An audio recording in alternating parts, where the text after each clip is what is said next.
Entrepreneur Weekly interviews the brilliant leaders of today in order to provide a stepping stone of wisdom on the journey to personal business ownership. Now, here's your host, Alan Taylor. The brilliant leaders of today. So important. So important. And how can we become more conscious? How can we become more awake as we lead our companies, our families, our relationships? Well, our guest today, Michael Gelb, he is the author of The Healing Organization, Awakening the Conscience of Business to Help Save the World. That's a good way to start. Michael, welcome to the show. Thanks. Great to be with you. Website michaelgelb, Gelb.com, or healingorganizations with an S.com, healingorganizations.com. Let's just start by having you tell us about your book. The Healing Organization, Awakening the Conscience of Business to Help Save the World. So what's great is our book, it's a manifesto of the movement to help save the world through the transformation of business and have it be more caring in every dimension. But let's just look at the big picture. It's part of a wave that's happening. I mean, just a couple weeks ago, the Business Roundtable made their announcement that we have to focus more on stakeholder well-being rather than just shareholder return. The other day, somebody just sent me a note yesterday about the repurposing of $2.3 trillion toward more green-oriented energy investments. Larry Fink, the CEO of Blackstone, the biggest investment firm in the world, in his 2019 letter to his CEOs, said, if you want us to invest in you in the next years to come, you need to have a higher purpose. So the biggest transfer of wealth ever is about to take place as boomers hand over $24 trillion to millennials. And the millennials' conscience is already awakened. They want to do more than just aggrandize themselves and survive. They want to make a difference in the world. They want to help save the world. So the Healing Organization is a playbook for those entrepreneurs who want to make a difference and be wildly successful at the same time. Now, this is your 17th book. I happen to believe in conscious capitalism, and you are very involved and invested, actually, in conscious capitalism or conscious leadership. And let's just talk about that for a few minutes, because there's more to life than just making money. And I think what happens is once we make money, entrepreneurs, we're out to make money when we first start. It's like, make money, feed my family, you know, and our conscience is pretty clear. We know we have to make money, but we are driven to make money. And then all of a sudden we start making a lot of money, some of us. Start making a lot of money. And then what happens when there's a wretched excess?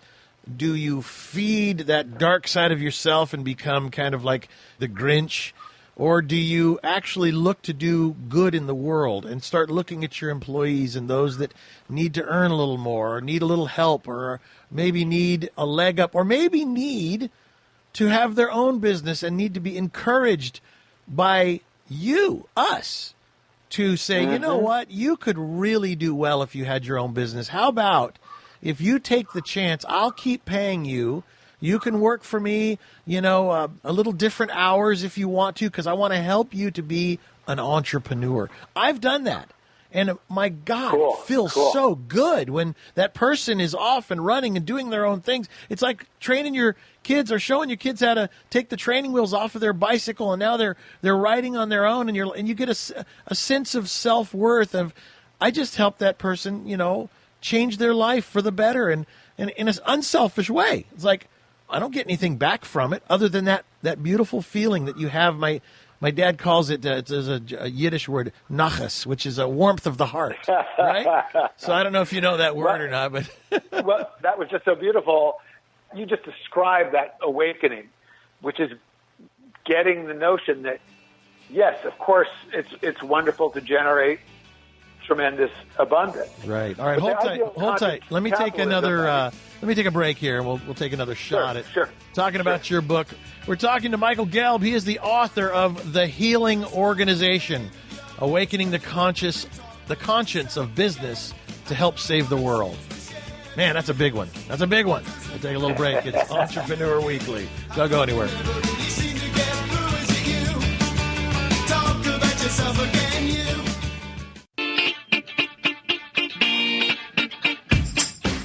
Well, you're listening to Entrepreneur Weekly. I'm an entrepreneur. My name's Alan Taylor.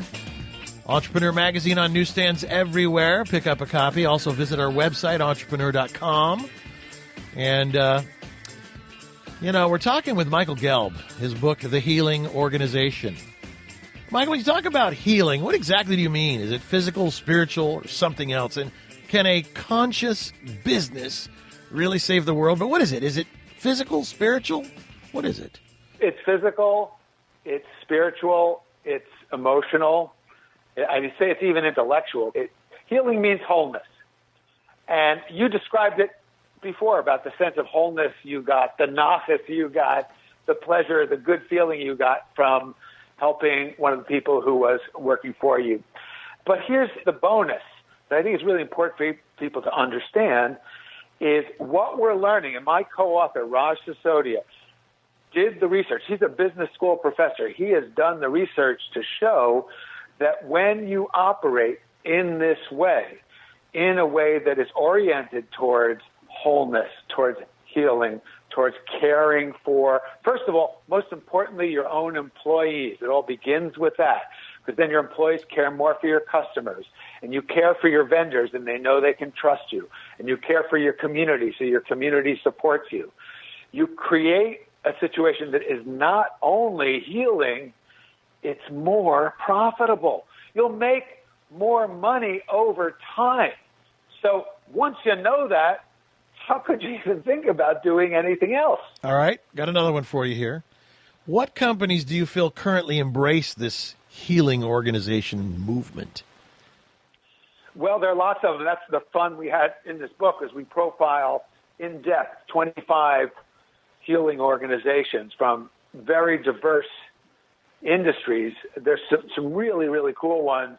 Like, this whole thing in Kentucky, where there are all these out-of-work coal miners and industries that have collapsed, and a lot of people are very disenchanted and very angry and very upset, and a lot of politicians kind of exacerbate those people's anger or promise to bring back the coal industry, which is obviously not happening.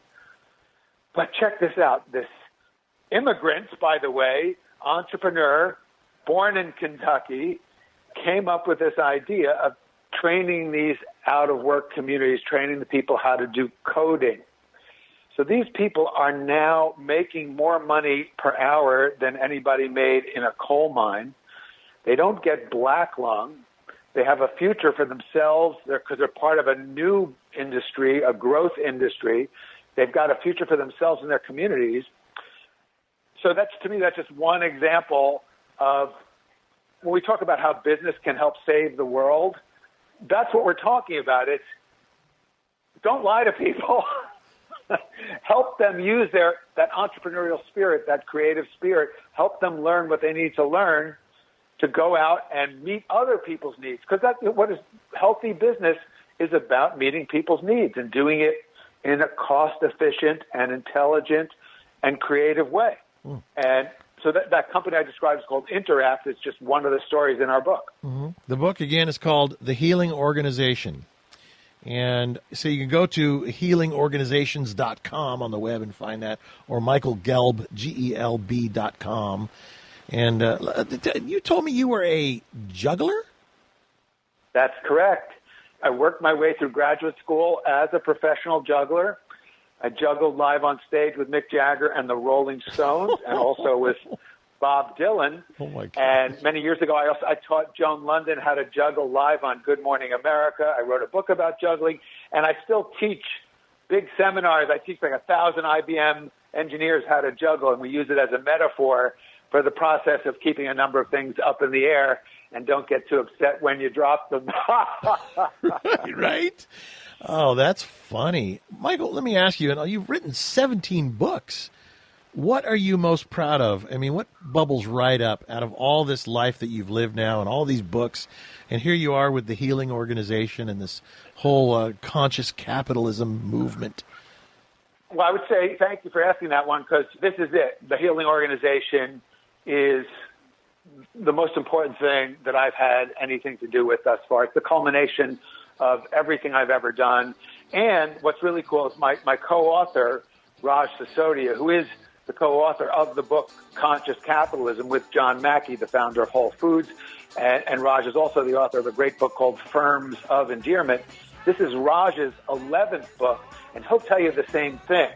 So for both of us coming together to share this message of the Healing Organization, it is the culmination of our life's work thus far, and we hope the beginning of what we'll be helping people with for the next decades to come. All right, when we come back, you're going to be the professor for a moment, and you can ask Raj to be on our show so that we can get both your take on this.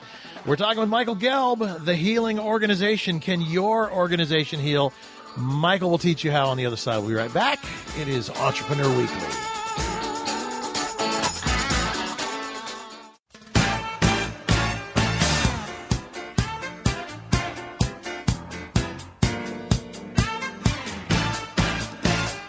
Well, this is Entrepreneur Weekly. Thank you for joining us. Don't forget, pick up our magazine on newsstands everywhere. Entrepreneur Magazine. Are you an entrepreneur? Are you a wantrepreneur? Well, there may be a day in your life when you decide, I've had enough of this corporate job. Or maybe you just want to affect the company in a positive way and be a corporate entrepreneur from the inside, changing the world. Well, Michael Gelb has written a book, and it may be just the right book for you. It is called The Healing Organization, Awakening the Conscience of Business to Help Save the World. He's joining us right now. And for those who could be entrepreneurs or intrapreneurs on the inside of big organizations that could maybe knock on the door of their boss and say, hey, boss, I got a great idea. Let's give them some of those great ideas, Michael. Maybe you have a few pieces of advice, some nuggets of gold that they can take with them. What are they? Oh, yeah, I got lots of them. And the first one is, one of the things we noticed in all of these businesses, one thing that they all figured out was that they needed to make their employees their key stakeholder. That you actually, the customer does not come first. That was a big new idea when Harry Selfridge thought of it in the department store business in England at the turn of the last century, because it used to just be caveat emptor, buyer beware. Right. So looking after customers became this radical new innovation, and it is a really good idea, of course, but it turns out the way you really look after customers is you look after your own people. So in our book, there's all these fabulous stories of like the people at Menlo Innovations, for example, a software company, or JBN Consulting, a consulting company based in Atlanta, who refocus the whole way they do their business, treating the families of all their employees as stakeholders in the business. So, for example, at Menlo Innovations, people actually just bring their children to work, and they've created this amazing cooperative child care environment.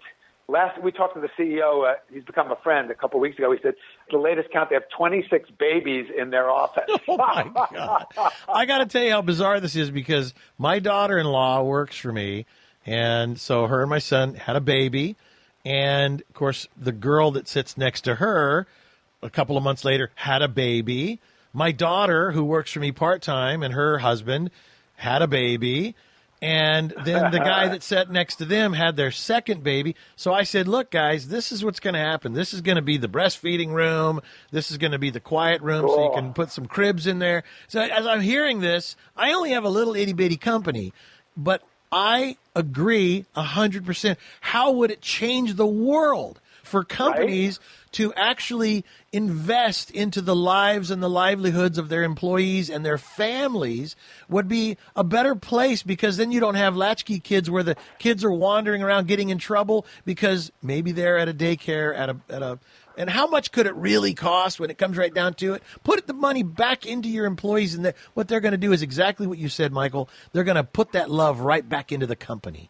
Love it. Big time. Well, that's exactly right. Well, that's what we say, is invest in healing like you would in R&D. Yep. And you get a huge return on this investment. I'll give you another example. A call center called Apple Tree Answers. The CEO of this company just had an awakening of conscience when he discovered that one of his employees, one of his people who was answering the phones every day, an hourly employee, had lost her home. She went through a difficult divorce. Her husband stopped paying alimony. And this woman was living with her 2 children in this station wagon. Oh. And this gentleman, he said he felt incredible shame. He said, here I am, I'm a very successful guy. I'm hanging out with my other salaried, top 10% of the company. And we think we're really nice. We have good values up on the wall. And I found out that, one of my people was homeless. So this began a revolution in this company. Like, first of all, they got this lady into a place. They helped her. And then they realized that they could reach out to everyone in their company and say, what can we help you with? How can we help you? They created a kind of Make-A-Wish program within their own company. Right. And it transformed this company. So then they got really into all this. This is one of the model stories of a healing organization. They had every manager every day ask every single person, what can we do to make your experience of working here better? And the first thing the people who answered the phone said is, get us better chairs, because we all have back aches, because these chairs are terrible. Right. And you need us to be nice to these people, but it's hard to be nice when you're in pain. Right. They replaced the chairs by the end of the week. So check this out. The turnover in the industry of call centers on average was about 150%. At this company, before they started this, they were about 120%. After they made these healing initiatives, 18% turnover. Gosh. So think about that in terms of the ROI for that company. It's absolutely it's fun. Huge, Yeah. huge. So number one is take care of your people, invest in healing, creating a healing environment for your own people. That's the first lesson. All right. Here's what it is, people. The Healing Organization, awakening the conscience of business to help save the world. You can do it. I do it. Michael Gelb has done it. You can find more about this online at healingorganizations.com or michaelgelb.com. Michael, I applaud this conscious capitalism movement that you're on, and it's fantastic. This is good stuff. This is what we need. It starts at home, in the home business. It starts with the entrepreneurs. We'll take a break and be back with more. Thank you. It is Entrepreneur Weekly. There's more Entrepreneur Weekly after these messages.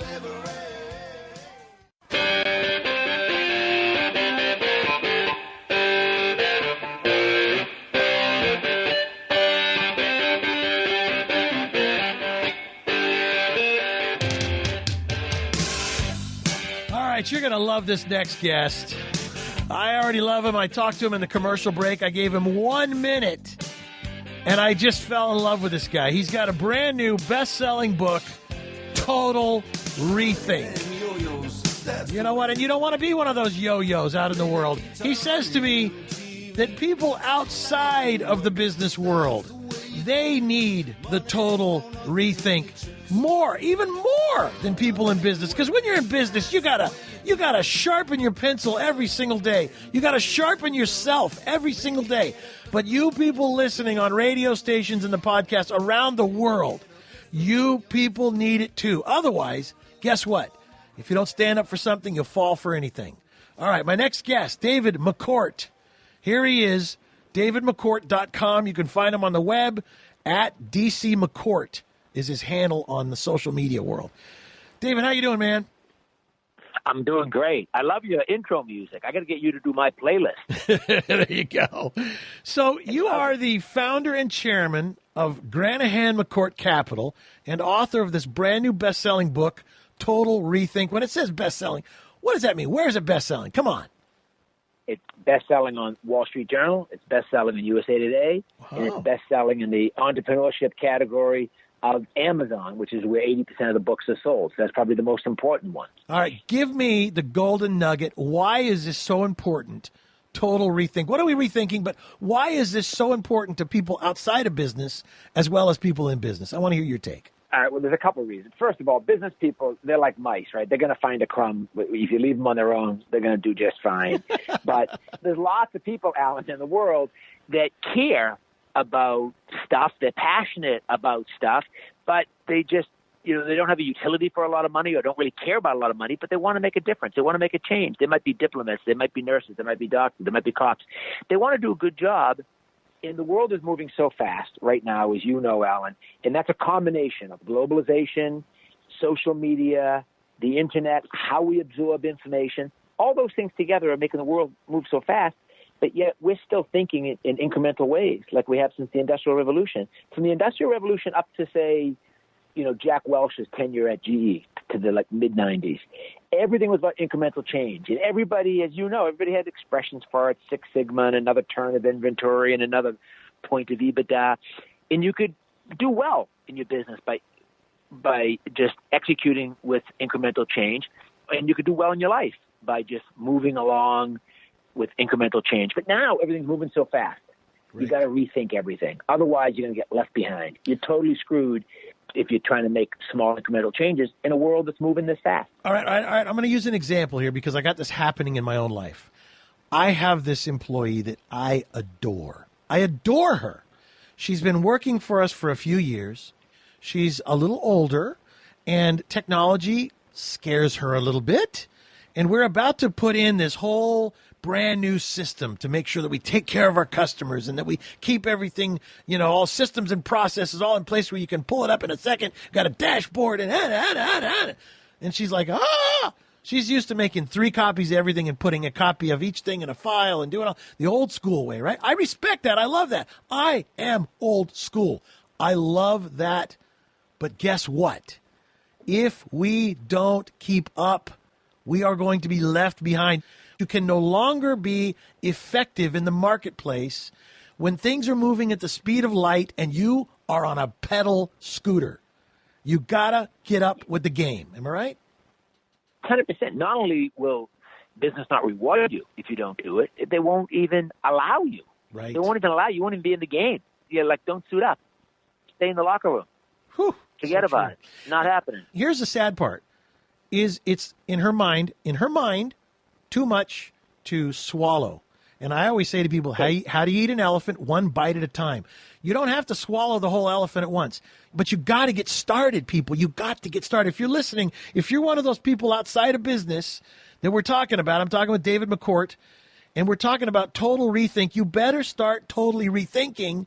You better get this man's book, because guess what? What happens if what you thought was a sure thing turns out to not be a sure thing? You've seen it a million times. And all of a sudden, you're doing like a buddy of mine who was working this big corporate job, just had to get a job selling cars at a car dealer. And I'm a car guy. I love that. But let me tell you, he went from making, a couple $100,000 a year. I don't know if he's going to make 50 this year. Life changes. You got to start now. Sorry, David. I'm just going to take over the whole show. Oh, it's my show. No, I can do it. It's your show. You can take over anything you want. But you're 100% I agree. right. On top of that, you happen to be 100% right. Right. You happen to be 100% right. But listen, what she has to do, or anybody else that's listening has to do, is when I was a freshman in high school, I was struggling with algebra, and I had an algebra teacher. And when the class was over one day, he said, "Hey, Mr. McCourt, you come back here for a minute." Father Haggerty was his name. And he said, "Look, I'm going to give you a little tip. And this tip is good for algebra, and it's good for the rest of your life. It's actually not that hard if you break it down into pieces." He said, algebra, it looks hard, but if you break it down in pieces, it's not very hard. And everything else in life is like that. You have a big problem, break it down in pieces. So give it to her a piece at a time. Yeah. Don't throw a zillion things at her at once. Give it to her a piece at a time. Look, my mother, who just recently died at 102. Now, she was an extraordinary, unusual woman because she renewed her license at 100 for 10 years, okay? So this is not a normal woman. But One time we're at the airport. She's about 98 at the time, and we're at the airport. I took her away when she was 102. I took her to the Caribbean for a couple months in the winter. I take her away every year. So anyway, we're at the airport. We're changing planes in Puerto Rico to go to St. Croix. And I said, hey, Mom, I'm going to go get us 2 cups of coffee and the newspaper. She goes, I'll take the coffee. I got my own iPad. She pulls out of her purse her iPad, right? Now, at that time, I didn't have one, okay? I'm like, I'm still buying the newspaper. I'm still waiting in line at W.H. Smith or whatever it's called at the airport there to buy the newspaper. Right. And she's reading hers online. Yeah. Like, you have to take it one step at a time. Anybody can do it. I one totally step at a get time. All right, hang tight. Talking with David McCourt. He is the founder and chairman of Granahan McCourt Capital. And he's also the author of the brand new best-selling book, Total Rethink. DavidMcCourt.com on the web. At DC McCourt on social media. This is Entrepreneur Weekly. Very interesting stuff. When we come back, we're going to talk about defining the urban entrepreneur. What the heck? David will tell you all about it. We'll be right back.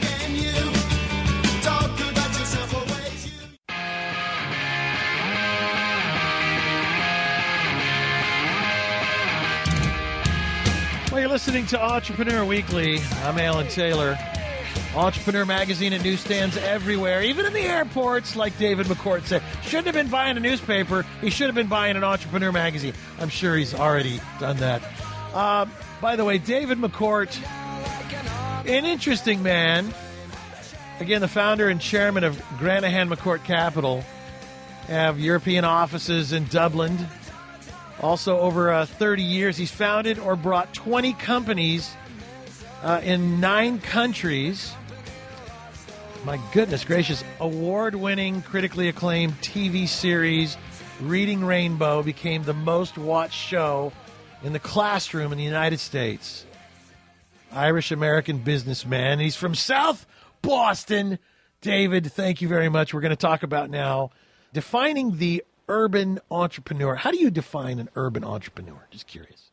Look, the whole world is turning urban, right? So if you check this out, every year in the world is the equivalent of 7 New York cities that are moving to or new urban environments that are created. So urban environments that are growing or new urban environments that are being created in Africa or in Asia or somewhere in the world.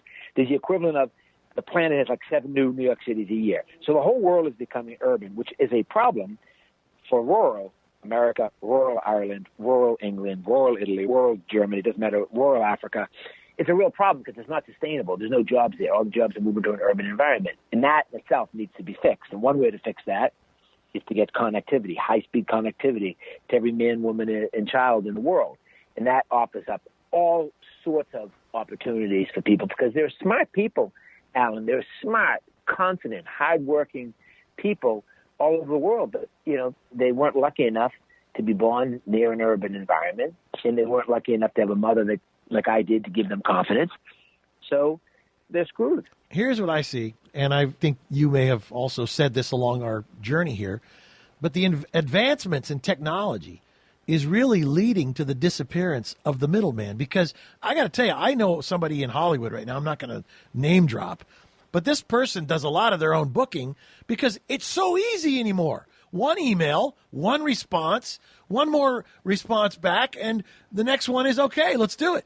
And all of a sudden now you're paying yourself twice. Sometimes you can pay yourself 2 or 3 times and earn more money just being smart, being wise with your time and technology.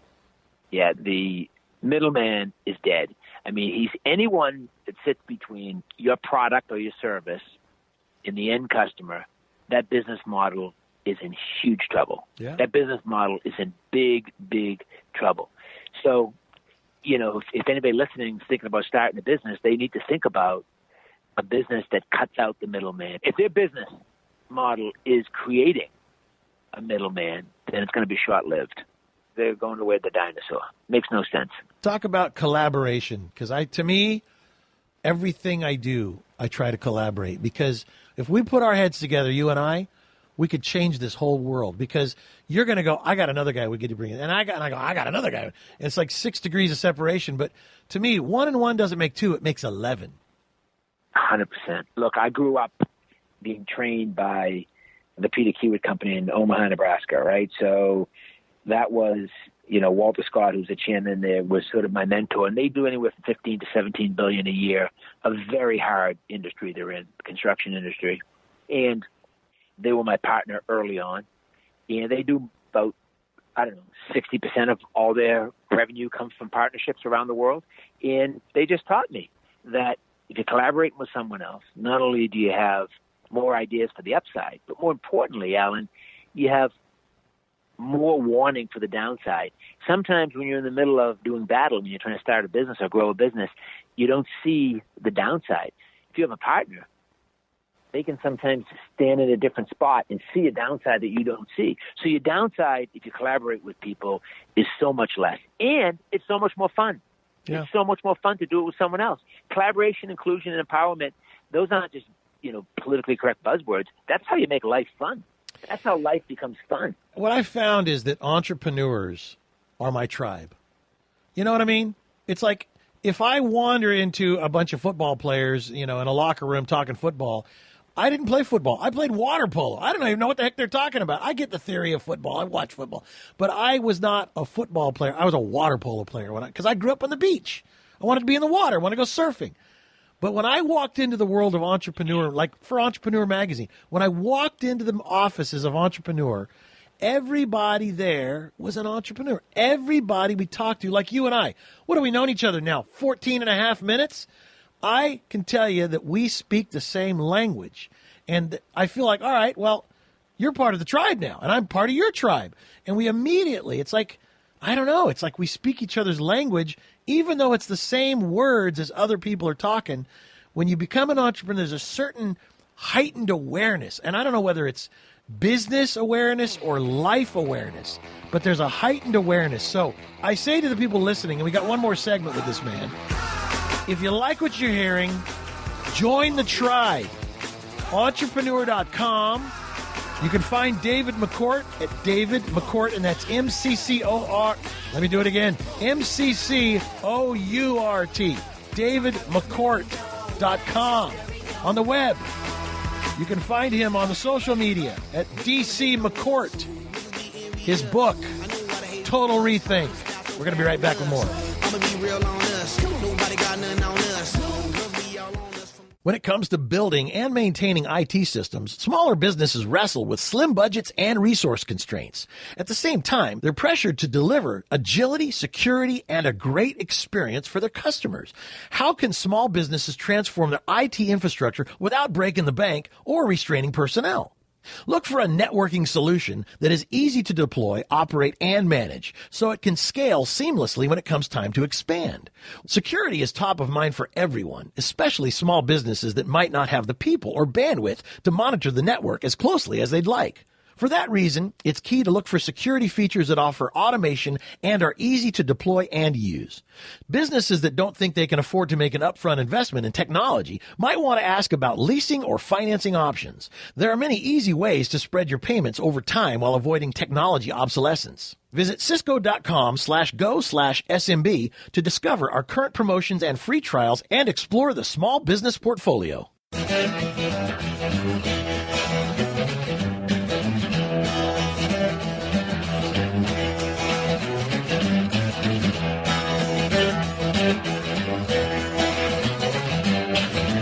Our guest right now is David McCourt, Granahan McCourt Capital, but he's also the best-selling author of the book Total Rethink from South Boston. Here's a man that is one of the world's most successful award-winning business people, Irish-American. He has either founded or bought 20 companies in 9 countries, and he's done television and radio and everything else under the sun. And now what I want to do is give him permission in a very righteous kind of way to be a teacher. And I know, they say as you teach, you should also learn. And so, I'm the guy, I'm supposed to be the voice of the brand, of the magazine. But wait a minute, I'm not done learning. I want to learn. So David, please teach me. I'd love to have, 3 great points of business that are important to all people that are business or private people of this world that, guess what? We still got to do business. We've got to run our household. So go for it. That's a great question, because there's lots of schools around the world that are launching these entrepreneurship programs.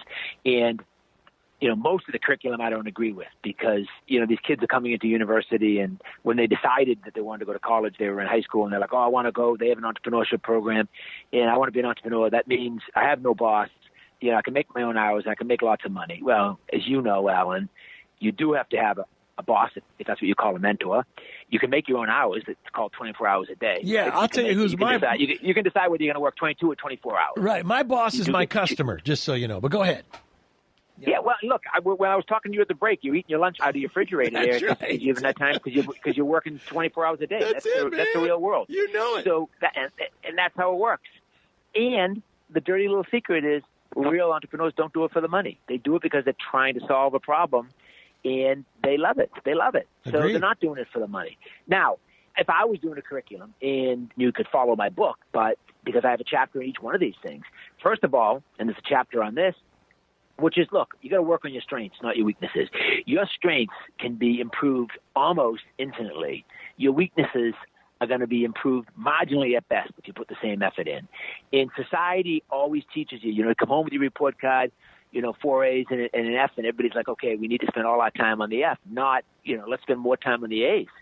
And you're obviously gifted in this area. Let's spend time on what you're gifted at. If you can kick a ball into a net, people will tell you at a young age, people will tell you to double down on sports. But everywhere else in life, when you're really good at something and you're not so good at something, they tell you to put your effort on what you're not so good at, which is anti-intuitive, and it's the wrong way to go about it. So work on your strengths. Don't worry about your weaknesses too much. I mean, unless your weaknesses are so bad that no one wants to be around you. But other than that, just double down on your strengths. And I have a chapter on that. And I have another chapter on, listen, it's okay to fail. It's okay to fail because your plan B, by definition, is going to be better than your plan A. Because your plan B has the benefit of knowing what went wrong in your plan A. It has that benefit. So it has to be better than your plan A. It has to be, mathematically, because you have a whole list of things that you screwed up on your plan A. And you can't be afraid to fail. A lot of people are afraid, what is someone going to think about? What's my neighbor's going to think about? What's my friend going to think about? What's my boyfriend, my girlfriend going to think about me? Look, you got to get over that. You just got to say, you know what? America is the country of hopes and dreams. And look, I have a hope and a dream for myself. If I fail, I'm going to pick myself back up. And nobody will appreciate you more than your friends and colleagues if you fail and you pick yourself back up. But you can't be afraid of that, because guess what? It's going to happen. And I have a chapter on that. And I also have a chapter on you have to know how to tell your story. You might have a great business idea, but if you can't explain it to the capital market, you can't explain it to someone who you're going to raise some money, you can't explain it in a simple, succinct, understandable, exciting, energetic, passionate way, then no one's going to come to work with you. No one's going to partner with you. No one's going to collaborate with you. No one's going to give you money. If the world, as we talked about a minute ago, is all about collaboration, if you want people to collaborate with you, you have to be able to tell your story. You have to work in your strengths. You have to accept the fact that you might fail. You have to know how to tell a story. And, you told me 3 points, but let me add a fourth one. Find a mentor.